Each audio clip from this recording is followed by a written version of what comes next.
बाद आगे चलते हैं।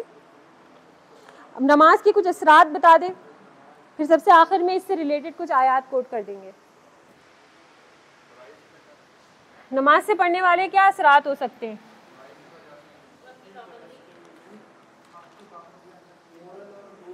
कुछ अच्छी हेडिंग्स बताएं, ये वाली सब बहुत रटी हुई हैं।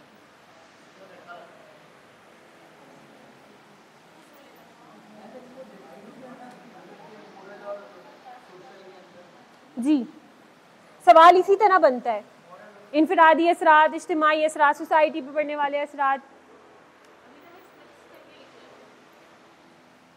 ठीक है, मिक्स करके बता दें, मगर बताएं कहाँ से देख रही हैं? वो भी मैंने रैंडम ही लिखवाया था, जो पेपर था गुम हो गया वो। हाँ,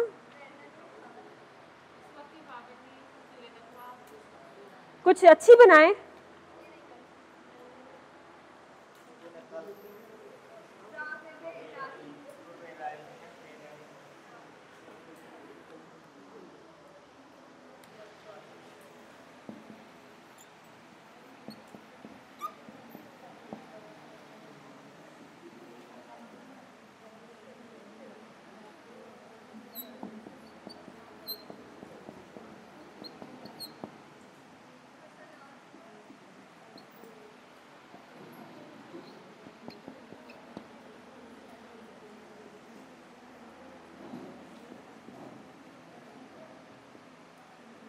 जो पहले ये लिख चुके हैं, अगर उनके पास नोटेड है तो ठीक है, और अगर नहीं है तो इनको दोबारा उतार लें बराए मेहरबानी।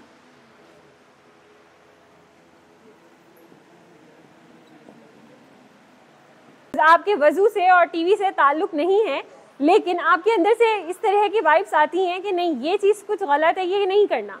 अगर गाने की आवाज़ आ रही है तो बहुत पॉसिबल है कि आपका वजू कहीं ना कहीं मकरूह हो रहा है, तो लिहाजा आपने ये नहीं सुनना। हाँ, अलबत्ता एक बहुत गलत बात है जो हमारे माशरे में बहुत नॉर्मल इसको किया जाता है, वज़ू करने के बाद आपने हंसना नहीं है, तो आपका वज़ू टूट जाएगा। हंसने की 3 किस्में होती हैं, सही है? मुस्कुराना, ज़ोर से हंसना और बहुत ज़ोर से हंसना, ठीक है? तो वज़ू उस सूरत में टूटता है जब आपने बहुत ज़्यादा कहकहा लगाया हो, बहुत ही ज़्यादा एक्स्ट्रा वाला, लेकिन अगर आप नॉर्मल हैं तो इसमें कोई हर्ज नहीं हो। और हाँ, उससे भी वज़ू टूटता नहीं है, वज़ू मकरूह होता है। तो ये सारी वो बातें जो हमने किसी यूट्यूब के बाबा से सुन ली होंगी या अपने मोहल्ले के किसी बाबा से सुनी होंगी। मैंने लिखा है हसनात यानी अच्छाई का इर्तिकाब होता है, और सय्यात यानी बुराई से इज्तनाब होता है। कोई डिफ़िकल्टी है, कोई प्रॉब्लम है, कोई कन्फ्यूज़न है? हाँ, मेहनत कर रहे हैं, करें। अच्छा, उसके अलावा मैंने लिखा है कुर्बे इलाही का हुसूल, ठीक है? हमें खुद महसूस होता है कि हम अल्लाह के करीब हैं। वो अलग बात है कि हम नमाज को उस तरीके से अदा नहीं करते जिस तरीके से अदा करने का हक है। हदीस में क्या अल्फाज आते हैं? नमाज को एटलीस्ट इतना तो हम अदा करें कि हम अल्लाह से कलाम कर रहे हैं। वो नहीं हो सकता तो इतना तो कर सकते हैं कि अल्लाह ताला हमसे बात कर रहा है, तो लिहाजा हम अपनी सारी जो इधर उधर की थॉट्स हैं, थिंकिंग्स हैं, उनको एक जगह रखें। लेकिन मज़े की बात यह है, शैतान नमाज का ही ऐसा वक्त है जिसमें वो इधर के भी ख्याल आते हैं, उधर के भी आते हैं, और वो याद आते हैं वो वाली चीज़ वहाँ रखी थी जो वो मैं ढूंढ रहा था या ढूंढ रही थी। तो इसकी एक और लॉजिक है, वो भी याद रखें कि नमाज के वक्त जितने भी सारे अरकान है ना, हम क़याम करते हैं, रुकू करते हैं, शैतान तमाम रुकुन में आपके साथ होता है सिवाय एक चीज़ के। वो क्या है? सजदे की हालत।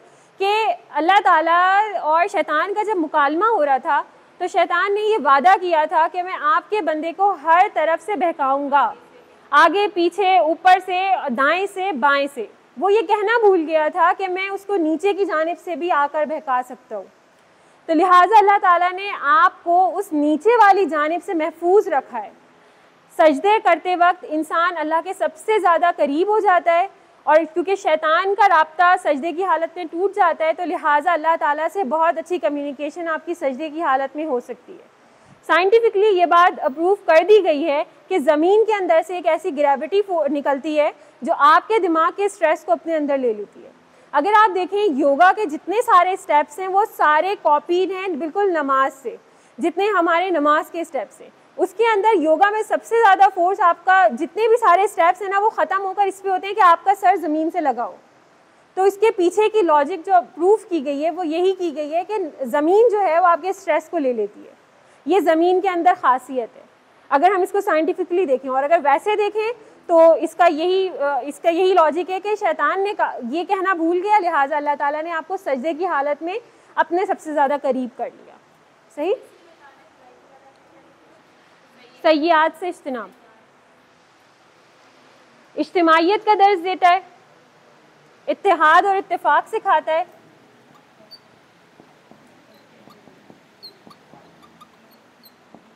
अब देखें इज्तिमाइयत और इत्तेहाद और इत्तेफाक नमाज कैसे सिखाती है। इन दो चीज़ों का ताल्लुक ज़्यादातर मर्द हजरात से, क्योंकि जब आप मस्जिद में जाते वहाँ पर अगर कोई बहुत बड़ा बिजनेसमैन है वो भी खड़ा है आपके बराबर में, और अगर एक गरीब रेड़ी लगाने वाला इंसान है वो उसके बराबर में खड़ा है, यहाँ पर आप तफावत नहीं कर सकते कि कोई एक आगे होकर खड़ा हो जाए और एक पीछे होकर खड़ा हो जाए। ये वो जगह है जहाँ अल्लाह ताला ने सबको इक्वल करार दिया है। अच्छा, यही वो इसी वजह से एक हदीस आप सल्लल्लाहु अलैहि वसल्लम ने बयान की कि अपनी सफ़ों को सीधा करो, ऐसा ना हो कि अल्लाह ताला तुम्हारी सफ़ों की वजह से तुम्हारे दिलों में इख्तिलाफ डाल दें। तो इसकी जो तशरीह उलमाए कराम करते हैं वो यही करते हैं कि जो हमारी सफ़ें होती हैं नमाज की, और ये जो आपकी चेयर्स लगी हैं या मदारिस में मकतब लगे होते हैं, ये सारी सफ़ के हुक्म में आती हैं।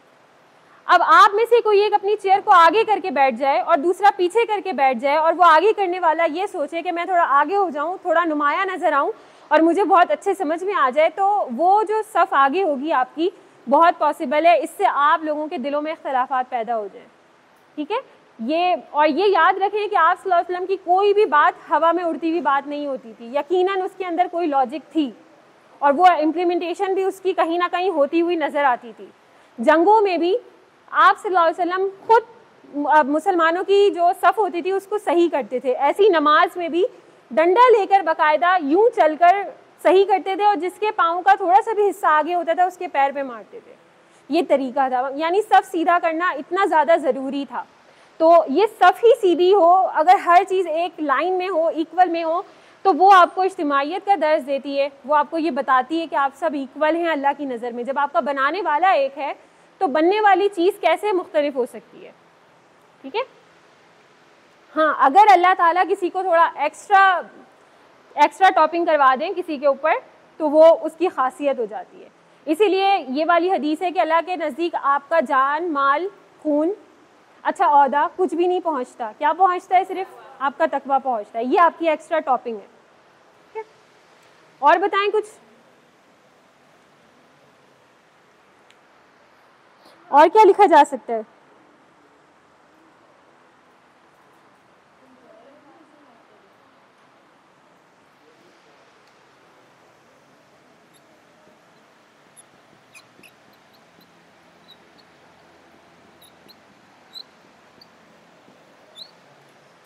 देखिए, नमाज जो है वो आपको माशरत भी सिखाती है और मामलात भी सिखाती है। सोसाइटी में आपने कैसे रहना है और एक इंसान का दूसरे इंसान के साथ डील कैसे करना है, ये सब चीज़ें आप नमाज में सीखेंगे। अब इसकी मिसाल आप ऐसे कोट कर सकते हैं, ये भी स्पेशली मर्दों के साथ ही होता है कि बाज़ दफ़ा आपके बराबर वाला शख्स कोई मज़दूर है, मज़दूरी कर कर आ रहा है, उसके पास से कुछ अलग महक होगी, और एक इंसान घर से नहा धो के साफ़ सुथरा होकर आ रहे हैं, उसके पास एक अलग महक है। आप इसकी वजह से उससे लड़ नहीं सकते, उसको मार नहीं सकते, उसको धुतकार नहीं सकते, क्योंकि आपको पता है आप किस ज़मीन पे खड़े हैं, आप किस मकसद के लिए मस्जिद के अंदर आए हैं। तो ये चीज़ आपको सब्र सिखाती है, ये चीज़ आपको कॉम्प्रोमाइज़ करना सिखाती है, ये चीज़ आपको ये सिखाती। अच्छा, अब यहाँ पर ये तो नहीं करेंगे ना, मिंबर पे जाएंगे, इमाम साहब से माइक लेंगे और ये कहेंगे कि घर से नहा के आया करो, खुशबू लगा के आया करो। ऐसा तो नहीं करेंगे। आप ये करेंगे, अपने पड़ोस वाले आदमी को आराम से कहेंगे कि मुझे परेशानी हो रही है, जिस तरह तुम आए हो अगर तुम थोड़ा साफ़ सुथरा होकर आ जाओगे तो तुम्हें भी आसानी होगी, मुझे भी। इस चीज़ ने, नमाज ने आपको क्या सिखाया कि एक मोमिन का आईना होता है, अगर वो उसकी इस्लाह करता है तो सिर्फ उस तक ही रहती है वो बात माइक में ऐलान करके नहीं कही जाती। बात समझ आ रही है? अगर किसी से कोई गलती हो जाए, यही दर्स है, ऐलान नहीं किया जाता उसका। अगर आप मोमिन हैं, अगर आप मोमिन नहीं हैं तो आप कुछ भी कर सकते हैं। फिर आप सोशल मीडिया पे भी जा सकते हैं, फिर आप टीवी पे भी जा सकते हैं, फिर आप कोई मैसेज फॉरवर्ड करके कोई कैंपेन भी चला सकते हैं, XYZ आप कुछ भी कर सकते हैं। मोमिन होने का जो ढांचा है उसके अंदर आप कितना फिक्स आते हैं ये इंसान खुद ही चेक कर सकता है, कोई और नहीं कर सकता। जी नहीं, अब जो भाई बहन ने गलती की आपने अम्मी अब्बू को बता दी, उन्होंने उसकी इस्लाह कर दी। अम्मी अब्बू ने चचा फूफो ताया नाना दादा इनको बता दिया, तो क्या ये इस्लाह हुई? फिर वो एग्रेशन में बदल जाती है। और ये हर घर का तजुर्बा होता है। आपकी कोई एक कमी, कोई एक कोताही आपके घर से जब निकल के किसी दूसरे घर में पहुंचती है, आपके अंदर अपने आप ये जज्बा आ जाता है, अब तो करना ही है। ये बात लीक हुई कैसे? अब तो करके दिखाना है, अब तो कोई कुछ भी कर ले, ये तो मैंने करना ही है। तो ये एग्रेशन आती है। तो आपको दीन और इस्लाम ये इन चीज़ों से बहुत दूर रखता है। अच्छा, अब इसके बाद कुछ कुरान की आयात हैं और कुछ हदीसें हैं, इनको अपने पास कोट कर लें। जो चीज़ जहाँ फिक्स करनी हो वो अपने पेपर में उसको फिक्स करें। ये सारी एक जगह जब कंपाइल होंगी आपको जगह जगह ढूंढने की ज़रूरत नहीं पड़ेगी। लिखना शुरू कर दें जल्दी जल्दी।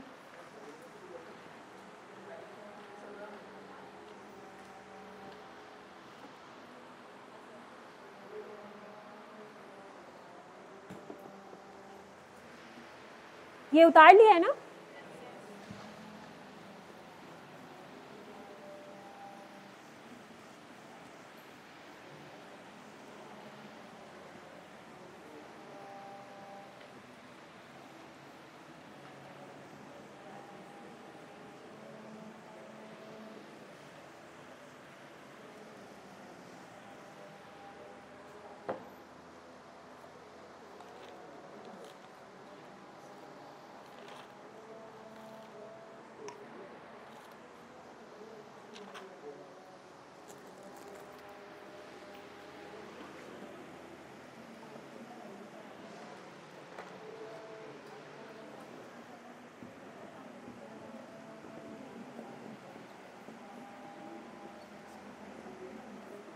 जब अजान के वक्त बोलना मना है तो बातें करना भी उतना ही मना है।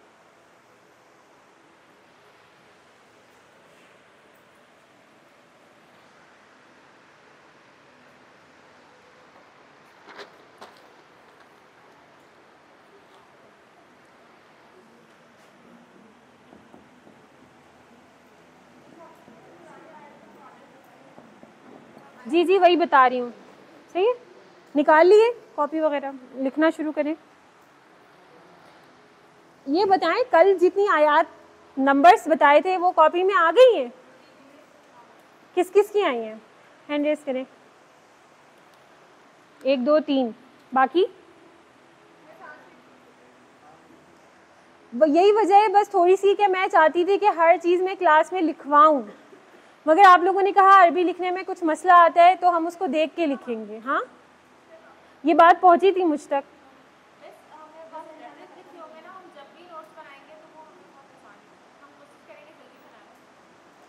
नोट्स बनाएंगी आप?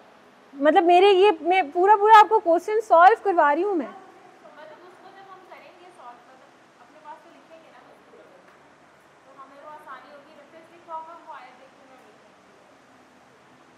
मतलब नंबर्स ही बताऊँ, आयत नहीं बताऊँ?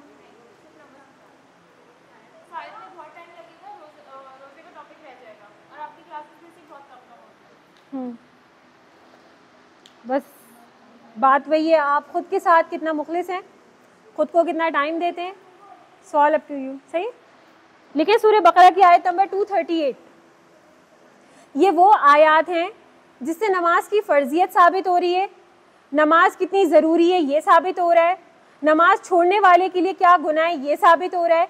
और आयत लिखने का मैंने सही तरीका आपको यही बताया था, तर्जुमे वाला कुरान लें, जहाँ से जहाँ तक आपको लग रहा है ये वाली बात यहाँ रिलेट कर रही है, बस उतना सा उतने 2-3 अल्फाज अपने वहाँ पे कोट कर लें। सही, 238 सूरह बकरा की आयत नंबर 238।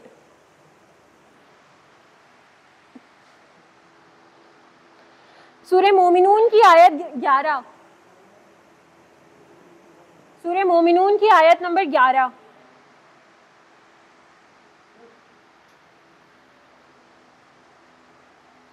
सूरह बकरा की आयत नंबर 43, सूरह बकरा की आयत नंबर 43, सूरह अनफाल की आयत नंबर 3, जी आयत नंबर 3, सूरह हूद की आयत नंबर 114, सूरह अनकबूत की आयत नंबर 54,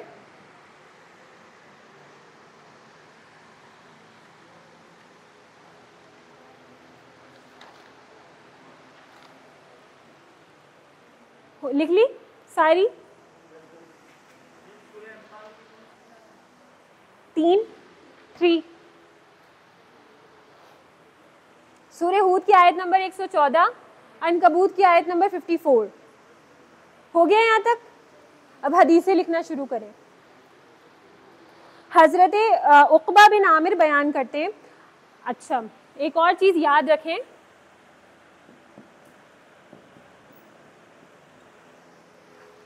अगर आपको ये नाम याद हो जाए तो ये बहुत अच्छा इंप्रेशन आपके पेपर में डालते हैं कि आप अपनी हदीस को जब आप कोटेशन बना रहे हो आप ऐसे लिखेंगे कि उक़बा बिन आमिर रज़ी अल्लाह ताला अन्हु ने फरमाया, एक एग्जाम्पल के तौर पे लिख लें।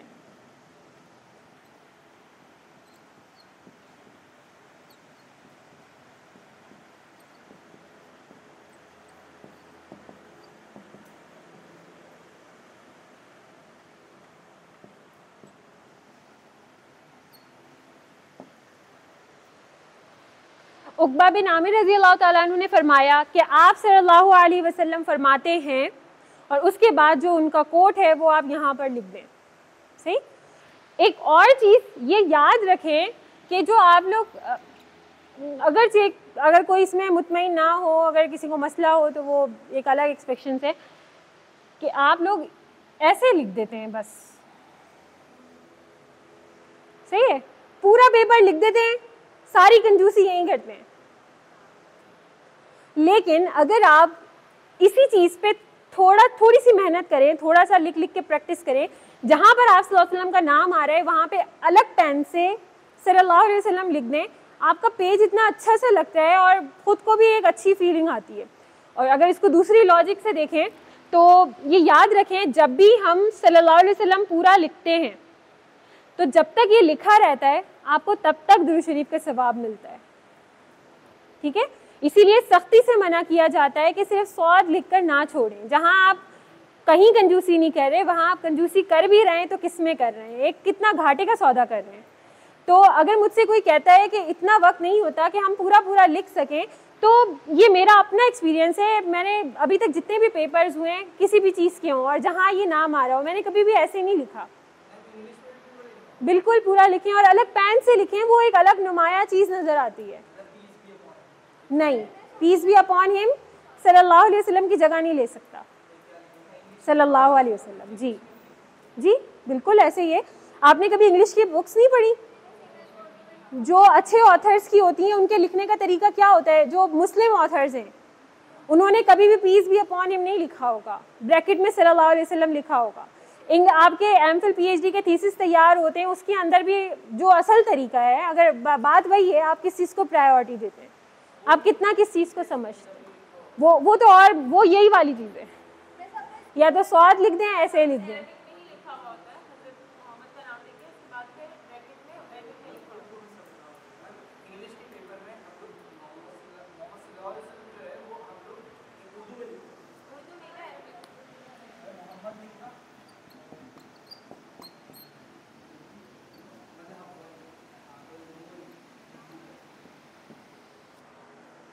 सही है, कोई वक्त नहीं लगता इसमें, बल्कि एक अच्छी चीज़ नज़र आती है आपके पेपर में, एक पॉजिटिव इंप्रेशन नज़र आता है।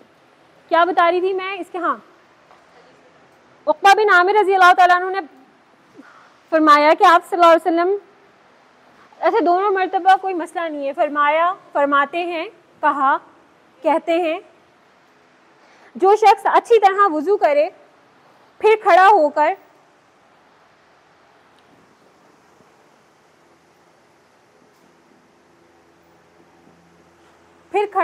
हुजूरे क़ल्ब के साथ 2 रकात नमाज पढ़े उसके लिए जन्नत वाजिब हो जाएगी।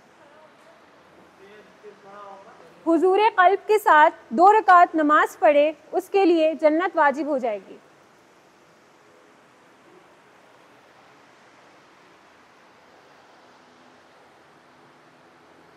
जो शख्स अच्छी तरह वुजू करे फिर खड़ा होकर 2 रकात नमाज अदा करे उसके लिए जन्नत वाजिब हो जाएगी। दूसरी हदीस हजरत अबू हुरैरा रज़ी अल्लाह ताला अन्हु से रिवायत है। हजरत अबू हुरैरा रज़ी अल्लाह ताला अन्हु से रिवायत है कि आप सल्लल्लाहु अलैहि वसल्लम ने फरमाया, भले इसको वही डॉट डॉट डाल दें ताकि आपको याद रहे, ए इब्ने आदम तुम मेरी इबादत के लिए फारिग हो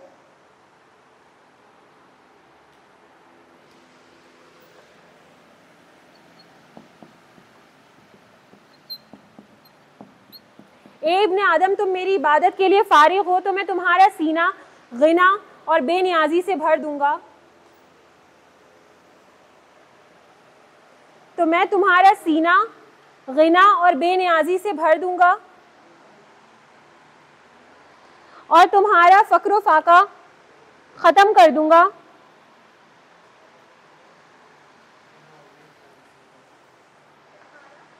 और तुम्हारा फक्र फाका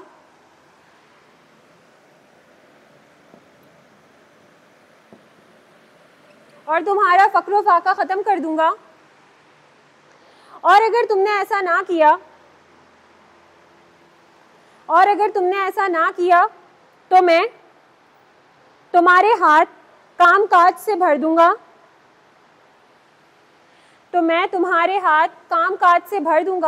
और तुम्हारी मोहताजी कभी ख़त्म नहीं करूंगा।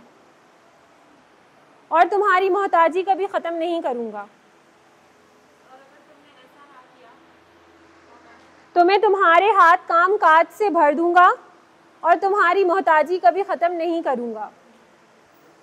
इस हदीस की तशरीह कैसे करेंगे? क्योंकि सिर्फ हदीस लिख के तो छोड़नी नहीं होती ना कुछ तो उसको आप अपनी बात से रिलेट करते ही हैं। कहाँ रिलेट कर रहे हैं इस हदीस को?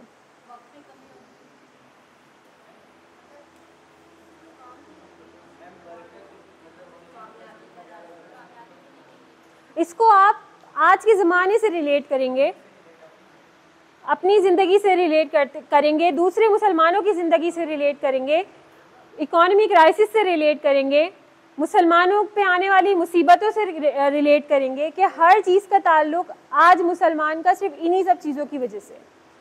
वो मुसलसल मेहनत करता है, सुबह से रात तक मेहनत करता है, उसके बाद जो उसके पास सैलरी आती है वो आधे महीने पे ख़त्म हो जाती है। वो सुबह से रात तक मजदूरी करेगा, मेहनत करेगा, उसके माल में कोई बरकत नहीं है। अगर आधे महीने पे ख़त्म नहीं भी हो रही, उसका माल छिन जाता है, उसका माल लुट जाता है, उसके घर में कोई मुसीबत आ जाती है।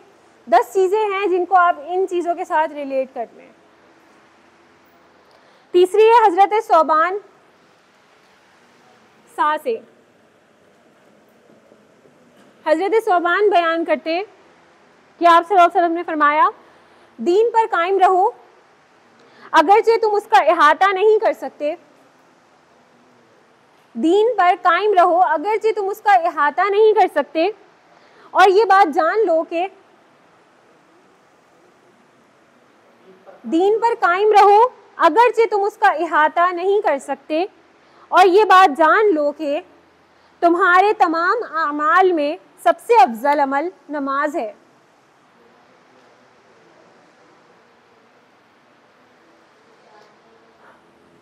इहाता नहीं कर सकते और ये बात जान लो कि तुम्हारे तमाम अमाल में सबसे अफजल नमाज है।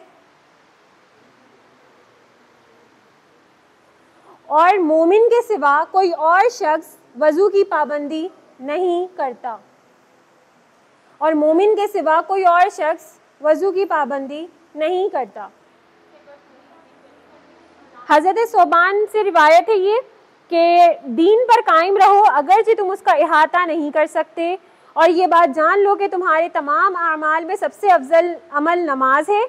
और मोमिन के सिवा कोई और शख्स वज़ू की पाबंदी नहीं कर सकता। तीसरी हज़रत उबादा बिन सामित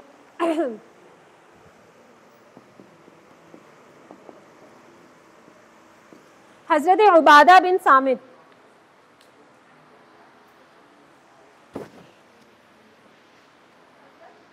ये रहा हजरत उबादा बिन सामित। जो बंदा अल्लाह के लिए एक सजदा करता है, जो बंदा अल्लाह के लिए एक सजदा करता है, अल्लाह ताला उसके लिए एक नेकी लिख देते हैं और एक बुराई मिटा देते हैं। तुम कसरत से सजदा किया करो, ये पूरी एक हदीस है जी। जो बंदा अल्लाह के लिए एक सजदा करता है, अल्लाह ताला उसके लिए एक नेकी लिख देते हैं और एक बुराई मिटा देते हैं, और तुम कसरत से सजदा किया करो।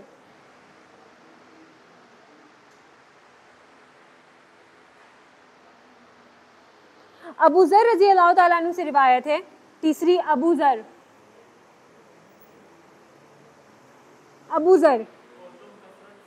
सजदा किया करो। इसके बाद है अबू ज़र रज़ी अल्लाह ताला अन्हु से रिवायत है कि एक मुसलमान अल्लाह की रज़ा के लिए नमाज अदा करता है, एक मुसलमान अल्लाह की रज़ा के लिए नमाज अदा करता है,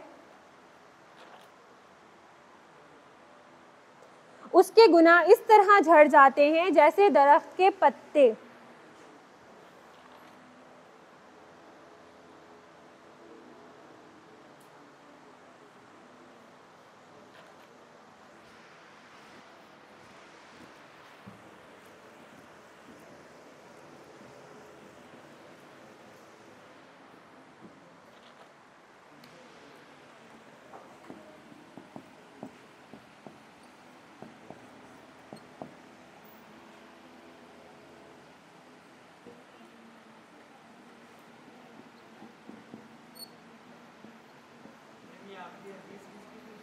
अबू ज़र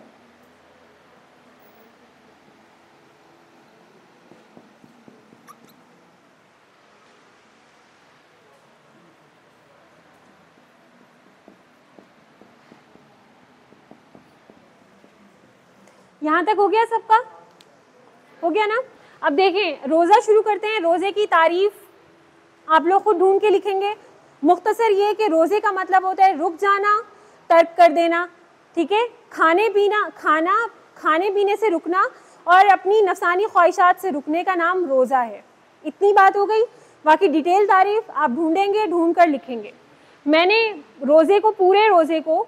पूरे रोज़े वाले सवाल को इन 3 चीज़ों में डिवाइड कर दिया है। एक में आ जाएगी आपकी तारीफ़ात और इंट्रोडक्शन, दूसरे में हम थोड़ी सी बहस करते हैं इस चीज़ से कि रोज़ा आपकी सेहत पर कैसे असरअंदाज होता है। ऐसी कौन से रिसर्चेज हैं जिनको देखते हुए गैर मुस्लिम भी ये बात मानने के लिए तैयार हो गया है कि रोज़ा एक इंसान के जिस्म की ज़रूरत है, ठीक है। और तीसरी जो डिवीज़न मैंने की है वो रोज़े के असरात हैं। और असरात हर तरह के हो सकते हैं। इसके अलावा अगर आप लोग मज़ीद हेडिंग्स बनाएंगे तो वो बन जाएगी इजीली। सबसे पहले आप इनकी ये कोटेशन लिख लें। अल्लामा इब्न जौज़ी लिखते हैं, इब्न अल क़य्यिम अल जौज़ी, ये रे, इनकी कोटेशन कोट करें। इनका कहना यह है कि शरीयत इस्लामी के तमाम अहकामात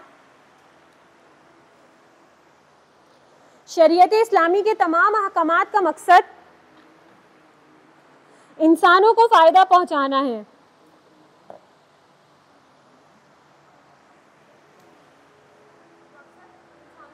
इंसानों को फायदा पहुंचाना है।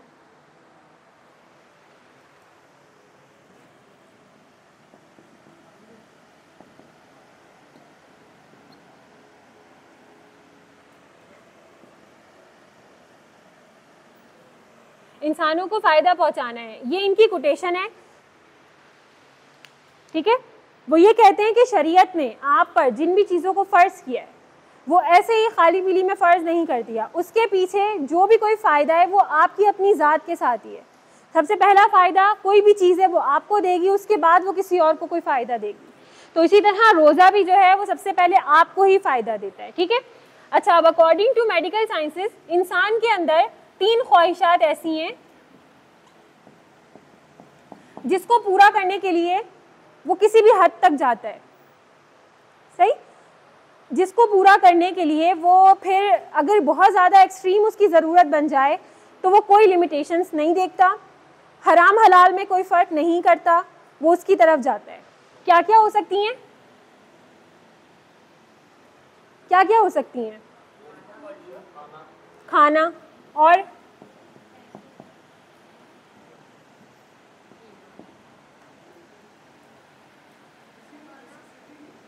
जी,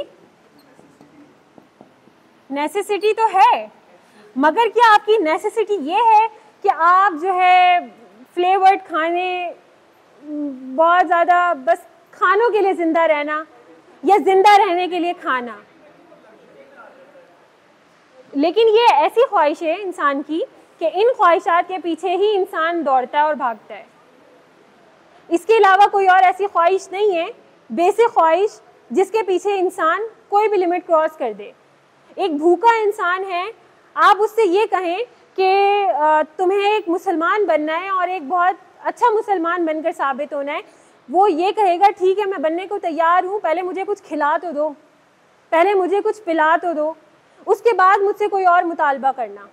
ठीक है, तो आपका खाना पीना और एक नफसानी ख्वाहिश इंसान की है, जिसके लिए ना वो हराम का फ़र्क करेगा ना वो हलाल का फ़र्क करेगा अगर वो बहुत एक्सट्रीम लेवल पर चला जाता है। ये इंसान की ज़रूरियात भी हैं और उसकी ख्वाहिशात भी हैं।